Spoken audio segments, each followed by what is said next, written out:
कह रहे थे पार्टी खत्म हो गई, इसका अस्तित्व मिट गया, अब तो इसका पता कहीं चलेगा नहीं।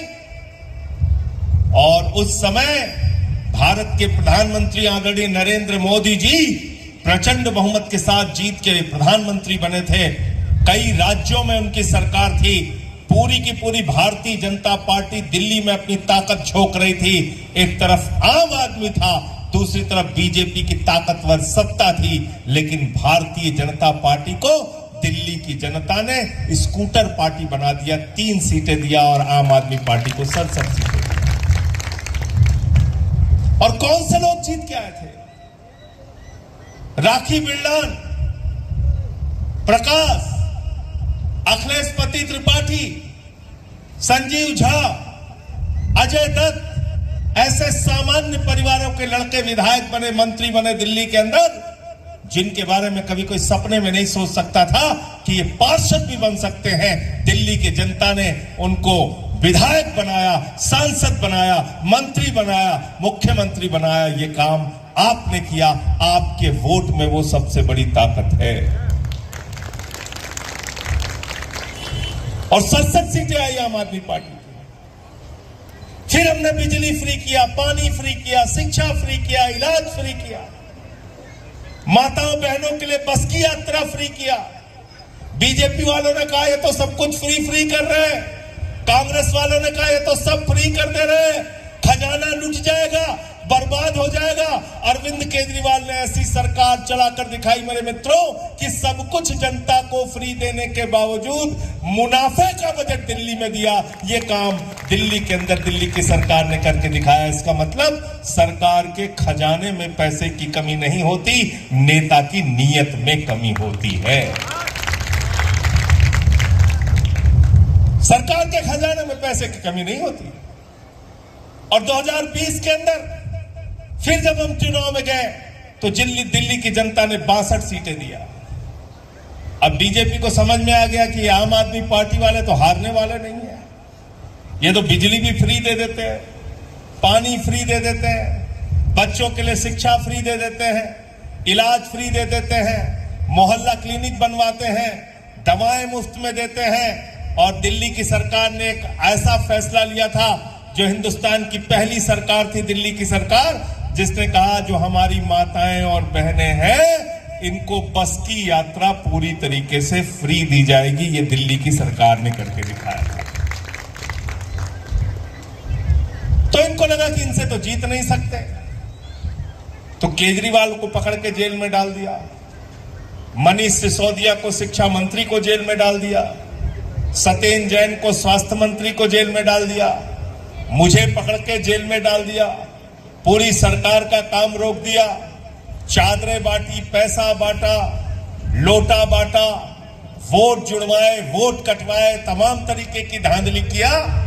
और इस बार दिल्ली में बावजूद इसके 43% वोट आम आदमी पार्टी को मिला, 45% वोट 2% वोट के आगे होके भारतीय जनता पार्टी ने वहां गलती से सत्ता तो बना ली, लेकिन 4 महीने के अंदर दिल्ली में ऐसी हालत कर दी है, हर आदमी कह रहा है आम आदमी पार्टी चाहिए, आम आदमी पार्टी चाहिए, केजरीवाल चाहिए। क्यों याद कर रहे हैं लोग? क्योंकि आज 4 महीने के अंदर मेरे भाइयों, भारतीय जनता पार्टी ने स्कूलों की फीस 80% बढ़ा दी। 4 महीने के अंदर दिल्ली के अंदर जो हमारे बुजुर्ग पार्कों में घूमने के लिए जाते थे, वहां पे उसका किराया 50 रुपए कर दिया। 4 महीने के अंदर दिल्ली के बस के अंदर अब आइडेंटिटी कार्ड मांगे जाते हैं, बगैर उसके आप बसों में फ्री नहीं चल सकते। 4 महीने के अंदर गरीब की झोपड़ी को उजाड़ने का काम किया, उसके मकान को गिराने का काम किया, उसके दुकान को गिराने का काम किया। गरीब के मकान और दुकान पर बुलडोजर चलाने का काम भारतीय जनता पार्टी ने किया। यही काम ये गुजरात में करते हैं, यही काम उत्तर प्रदेश में करते हैं, यही काम बिहार में करते हैं। जो गरीब के ऊपर बुलडोजर चलाते हैं, उनकी राजनीति पर बुलडोजर आपको चलाना है अपने वोट की ताकत से। और ये वोट की ताकत किसने दिया आपको?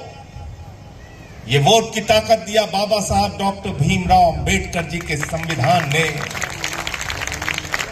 और इसलिए मैं बार बार कहता हूं कि ये देश, इस देश की व्यवस्था, इस देश का लोकतंत्र अगर चलेगा तो बाबा साहब के संविधान से चलेगा, किसी मोदी, योगी और भारतीय जनता पार्टी के फरमान से नहीं चलेगा, किसी के फरमान से नहीं चलेगा, ये बाबा साहब के संविधान से चलेगा।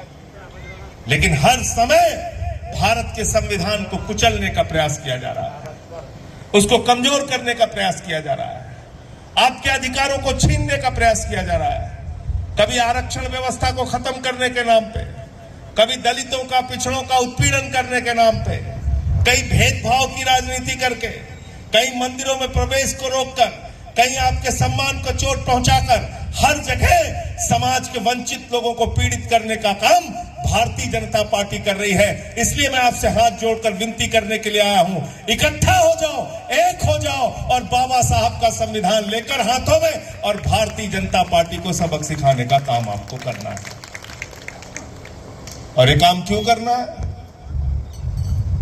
क्योंकि जिस लिए सरकारें बनती हैं उसमें पहली शर्त, जो सपना था बाबा साहब डॉक्टर भीमराव अंबेडकर जी का, और उन्होंने कहा था शिक्षा शेरनी का वो दूध है जो जितना पिएगा उतना दहाड़ेगा। आज शिक्षा की व्यवस्था को खत्म किया जा रहा है, गांव के स्कूलों को बंद किया जा रहा है, सरकारी स्कूलों की शिक्षा समाप्त की जा रही है। अभी एक आंकड़ा आया पूरे हिंदुस्तान के अंदर 11 लाख बच्चों ने, मेरे भाइयों, सरकारी स्कूल की शिक्षा 5वीं तक की छोड़ दी। 11.5 लाख बच्चों ने सरकारी स्कूल की शिक्षा छोड़ दी। सरकारी स्कूलों की बदहाली की गुजरात में यह हालत है। जब आम आदमी पार्टी पिछला चुनाव लड़ रही थी, राजेश जी आप आए थे ना प्रचार करने, क्या हुआ था जगदीश भाई? हमने कहा हम अच्छे स्कूल बनवाएंगे, अच्छे स्कूल बनवाएंगे, अच्छे स्कूल बनवाएंगे। मोदी जी कहने लगे हम भी अच्छे स्कूल बनवाएंगे, हम भी अच्छे स्कूल बनवाएंगे। हमने कहा हमने दिल्ली में ये स्कूल बनवाया, ये स्कूल बनवाया, ये स्कूल बनवाया। मोदी जी ने कहा हम भी स्कूल दिखाते हैं, हम भी स्कूल दिखाते हैं। उन्होंने अहमदाबाद के अंदर एक स्कूल में जाके फोटो खिंचवाई। हमने कहा आम आदमी पार्टी के कार्यकर्ता जाएंगे और उस स्कूल को, प्रिंसिपल को फूल देकर आएंगे कि जो स्कूल प्रधानमंत्री जी ने दिखाया ये इतना अच्छा सुंदर स्कूल है। जब हमारे कार्यकर्ता वहां पे पहुंचे तो पता चला टेंट उखाड़ के ले जा रहे, टेंट उखाड़ के ले जा रहे हैं। लोगों ने कहा भैया यहाँ स्कूल था, बोले कोई स्कूल नहीं था। बोले मोदी जी की फोटो देखा, बोले हाँ फोटो खिंचा के चले गए। मोदी जी भी चले गए, स्कूल भी चला गया। जहां मोदी जी जाते हैं पीछे पीछे स्कूल चला जाता है, स्कूल भी चला गया। यह है हालत। वर्षों से भारतीय जनता पार्टी की सरकार गुजरात में है, लेकिन भारत के प्रधानमंत्री को एक स्कूल दिखवाने के लिए 10th का स्कूल खड़ा करना पड़ता है। लड़ाई इस बात के लिए है, अगर बाबा साहब के सपने को पूरा करना चाहते हो, अगर उनके शिक्षा के मिशन को पूरा करना चाहते हो, अगर बाबा साहब के सिद्धांतों और धारणाओं को पूरा करना चाहते हो, अगर आप भी मानते हो कि शिक्षा शेरनी का वो दूध है जो जितना पिएगा उतना दहाड़ेगा, तो भाई जगदीश को अपना वोट देकर इनको ताकत देने का काम करना। ये विनती आपसे करने आया हूं, ये निवेदन आपसे करने के लिए आया हूं। और क्या बात कही बाबा साहब ने? बराबरी की बात कही, समाज के वंचित शोषित लोगों को आरक्षण देने की बात कही, नौकरियों में आरक्षण, शिक्षा में आरक्षण। और ये आरक्षण किस लिए देने की बात कही? कि समाज के जो लोग वंचित हैं, पिछड़े हैं। डॉक्टर लोहिया ने कहा अगर कोई आदमी 20 किलोमीटर आगे खड़ा है, कोई 0 पॉइंट पे खड़ा है, तो उसके बीच में दौड़ की प्रतियोगिता नहीं कराई जा सकती। अगर दौड़ की प्रतियोगिता करानी है तो 0 पॉइंट पे जो व्यक्ति खड़ा है उसको पहले बढ़ाकर आगे 20 किलोमीटर पहुंचाओ, तब दौड़ की प्रतियोगिता कराओ। हम दौड़ दिखाकर दिखाएंगे, हम दौड़ करके दिखाएंगे, जीत के दिखाएंगे। और आज क्या हो रहा है?